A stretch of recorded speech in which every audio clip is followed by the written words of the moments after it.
मैं बहुत एक्साइटेड हूँ क्योंकि मेरे साथ बिग बॉस के मंजे हुए खिलाड़ी हैं और फाइनलिस्ट भी है शिव ठाकरे जो खतरों के खिलाड़ी में प्रवेश करने जा रहे हैं। So firstly Shiv, huge congratulations to you on Khatron Ke Khiladi and thank home. You so much, thank you. Right now Shiv, Bigg Boss में हमने आपकी जो एक जो मेंटल स्ट्रेंथ है वो हमने देखा और आपने बखूबी से उस चीज को निभाया।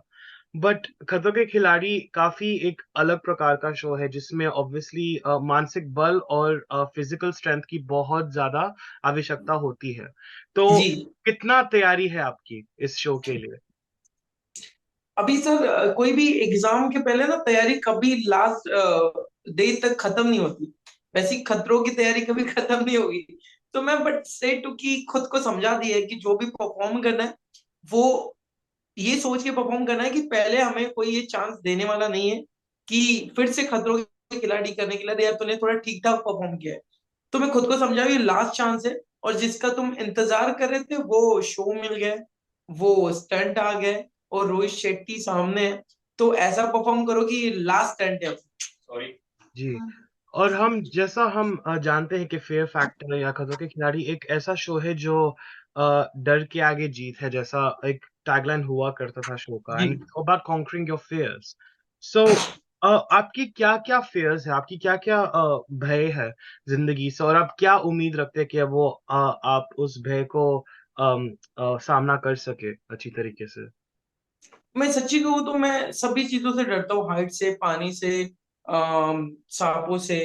बट इतना ही है कि वहां पे परफॉर्म कर लूंगा और मुझे ओवरकम करने के लिए मैं तो सच्ची में खतरों के लिए नहीं जा रहा हूँ। एक शो है, बड़ा शो है, बड़ा प्लेटफॉर्म है। वहां पे मुझे परफॉर्म करने के बाद दो तीन रास्ते, दो तीन नए डोर ओपन हो गए काम के। लोगों को एक शिव ठाकरे का दूसरा साइड दिखेगा। ये मेरा मोटो है कि मुझे परफॉर्म करने के बाद मेरी जो सपनों की एक सीढ़ी है वो मुझे मिलने वाली है। तो मैं ये सोच के ही जा रहा हूँ। ओवरकम करने के लिए अगर जाना होता तो मैं पक्का नहीं जाता, मुझे कोई ओवरकम नहीं कर। जी, but Shiv, I must say actually काफ़ी कैंडिड क्वेश्चन है ये, बट आप बहुत कॉन्फिडेंट हो और मुझे खासकर मुझे और आई थिंक जो लोग बिग बॉस देख रहे थे, चाहे वो मराठी हो या हिंदी वाला, I think it's that confidence that you display, it is so wonderful to see. एक ऐसा मतलब एक इट्स वेरी इंस्पिरेशनल। लोग कहते हैं कि हाँ, मतलब ये बंदा सही है, there is that sense of assurance के लोगों में वो एक एश्योरेंस होती है।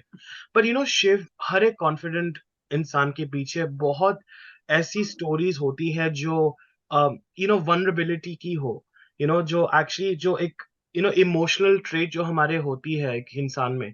तो how have you how have you been able to deal with that vulnerability and emotional self and bring out that confidence? ये confidence कब आया आपकी जिंदगी में?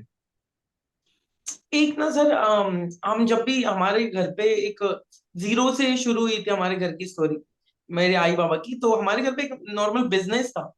वहां पे मेरी दीदी बैठती थी, कभी मैं बैठता था। तो हमारे घर पे 100 रुपीज पर डे के आते थे, उसी में पूरा घर चलता था।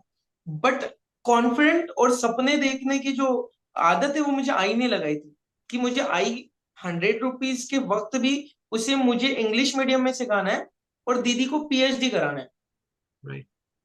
मतलब उसी में बचा के वो जो पॉसिबल नहीं है और वो कभी होगा पॉसिबल ये भी हम सोच ही नहीं सकते थे। तो जब आई ने ये चीजें शुरू की ना तो मुझे आदत गिर गई कि जो चीजें हमें चाहिए वो मिलती है। एक अच्छा इंटेंशन, उसके पीछे हार्डवर्क करके। बट जो लोगों को हैंडल करने का वो मुझे बिजनेस ने दिया कि डिफरेंट टाइप के लोग आते थे शॉप में, अलग अलग, कभी एजुकेटेड, कभी कोई पढ़ा लिखा, कोई नई, कोई अलग वे से बात करने वाला। जब उनको हैंडल करना मैं सीख गया ना तो मेरे में एक अलग कॉन्फिडेंट आ गया। फिर मैंने कुछ एक शॉप भी डाला था जो मैंने कुछ चीजें बेची थी। तो मुझे बेचते वक्त लगा कि मैं अच्छे से बेच भी सकता हूँ। उसके बाद मैंने चेंज करके डांस एकेडमी शुरू की। तो जब मैं कन्विंस करता था लोगों को तो वो बहुत, मुझे थोड़ा वाइब आती थी कि मैं कर रहा हूँ अच्छे से। मैं, बाकी सीनियर लोग अगर 50 एडमिशन ला रहे तो मैं 200 लाता था। जी। मेरे से ज्यादा टैलेंट, मेरे से ज्यादा सब चीजें, बट मेरे हार्डवर्क से वो काम कर जाता था। तो ये सब चीजें जब मेरी जर्नी ये धीरे धीरे ऊपर आने लगी और मुंबई आने के बाद ऑडिशन देता था, फिर थिएटर किया। ये सब चीजें जो पूरी जर्नी है इसी ने मेरा कॉन्फिडेंट हाई, मतलब थोड़ा जितना होना चाहिए उतना है। और आई ने वो सिखाया कि उसको क्रॉस भी नहीं करना है हमें, कि क्रॉस करने के बाद आप जमीन पे भी गिर सकते हो। तो मैं वो बैलेंस करने का हमेशा सोचता हूँ। राइट। और जब मैंने बिग बॉस में इंटरव्यूज बहुत करता हूँ बिग बॉस कंटेस्टेंट्स की, तो मैं ना एक जर्नी देखता हूँ जो वो पहले थे, और जब शो खत्म होता है तो वो क्या बन जाते हैं, क्या जी सीख उनको मिलती है। तो बिग जी। बॉस करने के बाद कितना एक सेल्फ डिस्कवरी जर्नी रही आपकी, आपने क्या क्या सीखा अपने बारे में, और अपने जो स्ट्रेंथ्स तो है ही आपके, पर आपके जो वीकनेसेस है उनसे क्या सीखा आपने? सर मेरी वीकनेस तो एक है कि मैं इमोशनली लोगों के साथ अटैच होता हूँ। और जो ये जो नई सपनों की दुनिया है, वहां पे कहते हैं कि यहाँ पे कभी भी आप काम करो और निकल जाओ, किसी से अटैच मत होना। अटैच हो जाओगे तो आपका काम खराब होगा या फिर आप हर्ट होते जाओगे। तो ये मैं सीखा हूँ 2 साल पहले। बट मेरी वो आदत अभी भी है कि मैं लोगों से जुड़ता हूँ और बहुत इमोशनली जुड़ता हूँ, और ट्राई करता हूँ उसको लास्ट तक लेके जाने का, बट वो होता नहीं है। फिर मैं हर्ट हो जाता हूँ। पर मुझे लगता है ये चीज अच्छी है। शायद 10 में से 6-7 लोग मुझे हर्ट करेंगे, 4 लोग मेरे पास रहते हैं जो मेरे हक के। तो जिससे मुझे ये नई दुनिया में एंजाइटी डिप्रेशन वाली चीजें जो वे होता है, वो मैं कभी क्रॉस नहीं करूँ। मेरे पास कुछ लोग हैं जिनके पास मैं शेयर कर सकता हूँ, जो अपने लोग हैं। तो मैं काम रहे ना रहे मैं खुश रहता हूँ। वो लाइफ का जो हमारा सपनों का जो जर्नी उसके अप एंड डाउन में। तो मैं सीखा हूँ कि ठीक है, कुछ कुछ चीजें होती है अटैच वाली, जो कभी उसका कोई एक साइड होता है वो गलत होता है, कोई सही होता है, वो सही वाले को देख के आगे बढ़ते जाओ। जी, and I think that's the thing, जब मेंटल हेल्थ की बात करें तो वो ऑब्वियसली हमारे बस की बात तो है नहीं, समटाइम्स ऐसा हो जाता है बिकॉज़ वो एक बीमारी है, एंड पर आई जी। Think you are right, having that support system helps, वो हेल्प या करती है आपको। So definitely I agree with that. But आपने बिग बॉस में बहुत सारे अलग-अलग प्रकार के जो अम, अ, स्वभाव के लोगों के साथ वक़्त बिताया, और उनसे दोस्ती की, उनके साथ झगड़ा भी किया, बट और समव्हाट इन बिटवीन भी था in many occasions. But I think जब आप खतरों में जा रहे हो, तो वो कौन-सी पर्सनैलिटीज़ है जिनसे आप नंबर 1 आपकी जमेगी, या वो पर्सनैलिटीज़ जिसके साथ आपकी बिल्कुल नहीं बनेगी? एक ना खतरों के खिलाड़ी एक चीज के लिए मुझे बहुत ज्यादा पसंद आता है, कि खतरों के खिलाड़ी में पॉलिटिक्स, एक दूसरे को खींचना, ये चीज नहीं होती है। खतरों में होता है कि आप खुद परफॉर्म करो, जब दूसरों का टर्न आता है उसको मोटिवेट करो कि वो टास्क कंप्लीट करे, क्योंकि वहां के स्टंट जो होते हैं वो कंप्लीट नहीं कर पाते बहुत लोग। तो जब कोई एक कंप्लीट करता है तो वो कभी उसको बोलेगा नहीं कि यार तू नहीं कर रहा है ढंग से, तू ये बोलेगा तू कर ना, ये हो सकता है। तो ये चीज बेस्ट है। बट एक कोई पर्सन होगा कि जो एटीट्यूड से ही चलते चलते रहे, तो उसके साथ मेरा नहीं जमेगा। अगर एटीट्यूड, क्योंकि क्या होता है रियलिटी शो में अगर आप आए हो तो एक सब सम्मान है, आपके प्रोफाइल वाइज आपको रिस्पेक्ट सभी देते हैं। बट आप वहां पे अगर कोई प्रोफाइल लेके और पैसे, या फिर आपका जितना बड़ा प्रोफाइल है उसके हिसाब से आप लोगों के साथ बिहेव कर रहे हो, उनके साथ मेरा शायद नहीं जमेगा। जो नॉर्मल होते हैं ना कि चलो यार अब सब सेम है, मस्ती करो, ये जर्नी निकालना, एक दूसरे को सपोर्ट करना है, उनके साथ बेस्ट जमेगी। Right. No, बिल्कुल. And I think that's what we've definitely seen in your journey in Big Boss also. या But Shiv, I think जब कोई you know सेलिब्रिटी या पब्लिक फिगर या एक क्राफ्ट जो होता है उसके बारे में सोचते हैं, या उनको सोचते हैं कि हाँ मुझे भी कुछ अचीव करना है फिल्मों में या टीवी में, तो वो जी। आपका माइंडसेट क्या था उस वक्त? बिकॉज आपने कहा था कि आपके बहुत स्ट्रगल्स थे घर पे financially a lot, you had to जी। Really sort of fight that, but what ambition did you have before, like आप क्या करना चाहते हैं फिल्मों में काम, या क्या सपने थे आपके एग्जैक्टली? मुझे सर था फिल्मों में काम करना है, बट बीच में मैंने लगा कि लुक, या फिर हमारे से कितने गुड लुकिंग और अच्छी पर्सनैलिटी वाले लोग हैं, बट एक होता है जब आप हार्डवर्क, एक्टिंग जो होती है, वो आपको सिखाई नहीं जाती। एक नेचुरल रॉ जो लोग होते हैं, मैंने देखे वो, तो मुझे कॉन्फिडेंट था कि कुछ कुछ चीजें शायद मैं कर सकता हूँ। और वो चीज कहीं भी मायने नहीं रखती कि आपकी हाइट, आपका लुक। ऐसी दुनिया आ चुकी है अभी कि आपकी जब हार्डवर्क और आपका जो टैलेंट है, आप जब कोई चीज काम मिलता है उसको ईमानदारी से निभाते हो तो उसको अप्रिशिएट करते हैं। ये ये दुनिया में शायद 8 ही लोग होंगे 2 लोगों को मैं नहीं देखूंगा, 8 लोगों को देखूंगा। तो जब मैंने सुना था या फिर देखा था, उस पे ट्रस्ट करके मैं शुरू कर दिया कि चलो आराम नगर के ऑडिशंस हो, या फिर थिएटर ज्वाइन करना पड़ता है, रीडिंग करना पड़ता है, प्रोनाउंस के लिए बुक्स पढ़ने पड़ते हैं। तो अभी इसका रास्ता एक तो होता है ऑडिशन दो, एक तो सिलेक्ट नहीं होते होते, एक दूसरा रास्ता होता है कि आप उस लायक बनो कि आपको पहले ले ले कोई, इतने फेमस हो जाओ। तो एक रियलिटी शो का वे था कि आपको फेस को, आपका फेस का उतना वैल्यू हो कि आपको उठा के जब आपको सेट पे रखेंगे तो आपको सेलिब्रिटी की तरह ट्रीट करेंगे।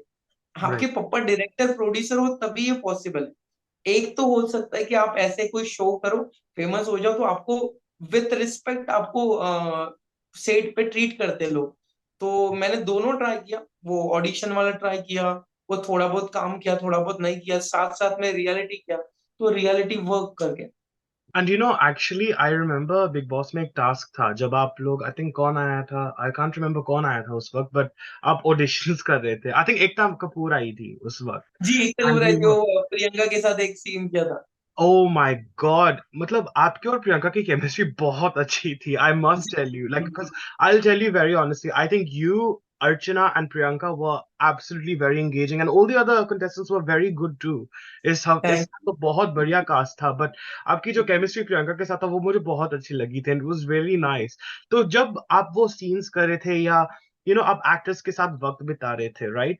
तो जी। डिड यू एवर फील के जब वो, शायद मुझे बिहाइंड द सीन्स का मालूम नहीं, जब कैमरा वो जो हाइलाइट्स नहीं दिखाते थे, बट कभी जी ऐसा बातचीत हुई एक्टर्स के साथ बिग बॉस घर में या बाहर भी, about acting and sort of the process of that? Have you had that discussion?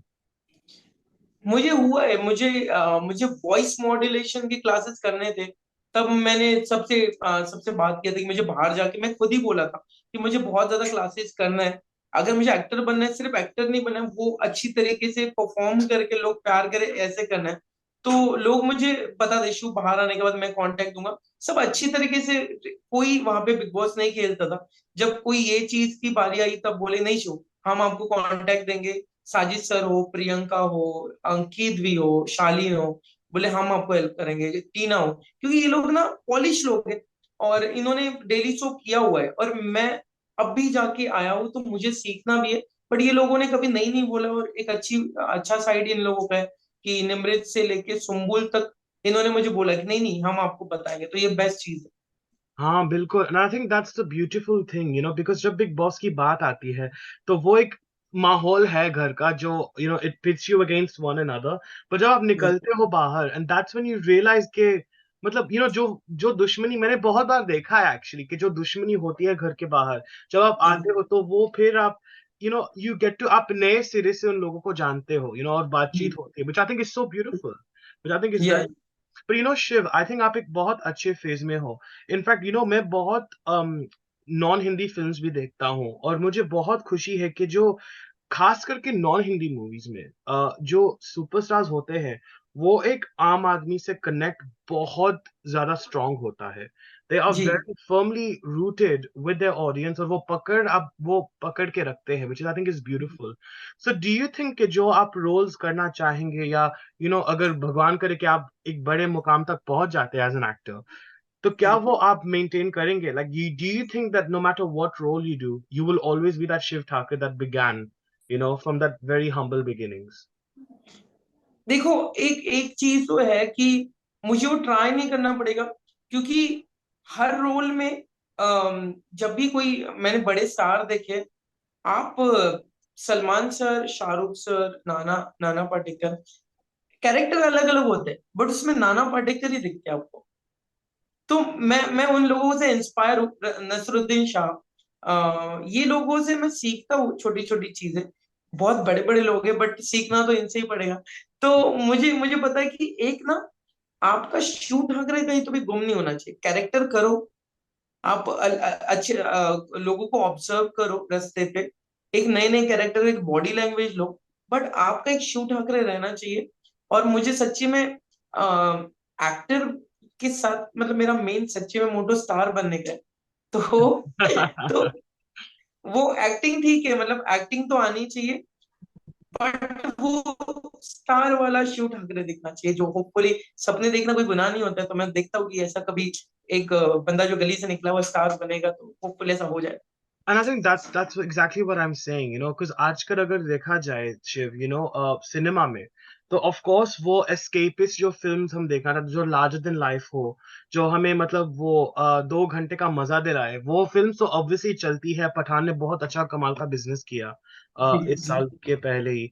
But उसके साथ साथ जो रियलिटी है, जो हमारी जो रियल स्टोरीज है, पर वो किस तरह से एंगेजिंग और ग्रिपिंग है, ये भी बहुत एक बड़ा ट्रेंड नजर आ रहा है। एंड आई थिंक जी। That's also becoming popular. So I guess yeah that's great, isn't it, to see realism finally getting that due, है ना? या आपका क्या कहना है इस बात पे एक्चुअली?